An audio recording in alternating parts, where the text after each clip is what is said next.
Itu orang di Bandung, bapak tua, datang ke pondok saya. Tua sekali. Orang saya kira mau gebuk saya. Itu, Pak, saya ini tokoh sufi, Pak. Itu, waduh, ngeri saya. Bismillahirrahmanirrahim. Yang selanjutnya, Pak.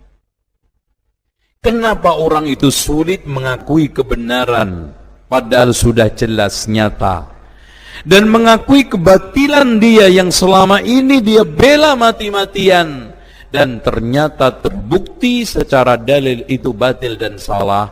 Masalahnya kebatilan itu sudah ada keterkaitan dengan ketenaran, kesyuhrohan, dan juga apa? Ma'isyah. Ini repot juga. Saya tahu riba itu haram.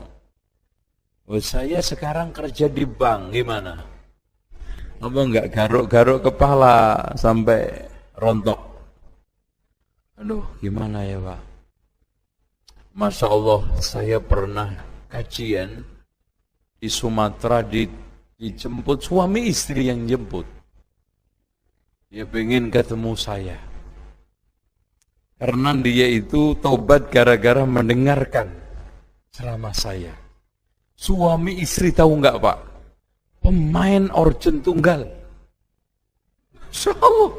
Wah, itu cerita dari mulai bandara sampai tempat kajian itu. Wah, ngalornya dulu saat saya dulu itu. Pokoknya gantian aja sama istri. Kalau istri yang nyanyi, saya yang nabuh. Kalau istri yang nabuh, saya yang nyanyi. Masya Allah. Itu namanya jodoh seia sekata, setia seneraka. Kan gitu. Masya Allah. Masya Allah. Dan punya catering, Pak, pelanggannya Natalan. Ya kalau enggak gitu disewa orang Hindu tendanya. Masya Allah. Ya Allah, itu satu-satunya ma'isyah. Coba kemudian mendengarkan satu ceramah, mendengarkan bahwa musik itu haram, mendengarkan bahwa profesi itu semuanya adalah haram. Ya Allah, gimana, Pak? Wah, itu Pak Ustaz, antum ceramah itu awalnya saya enggak senang sama sekali. Gedek saya. Udah, itu tipnya, maunya saya banting. Terus akhirnya dalam perjalanan, Masya Allah, loh, ada kisah lagi ibu-ibu Katolik yang masuk Islam, tapi Islamnya ya Islam abal-abal itulah awalnya.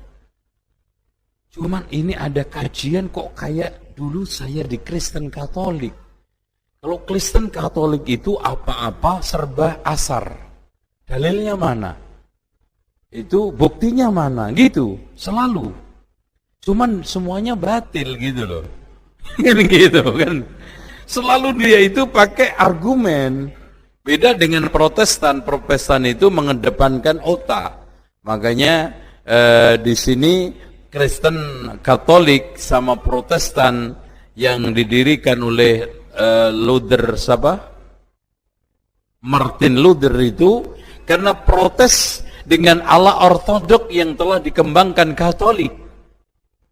Ya itu dari Eropa, Portugis, Spanyol, Katolik, lahirlah dari Belanda, lahirlah Protestan, kan gitu.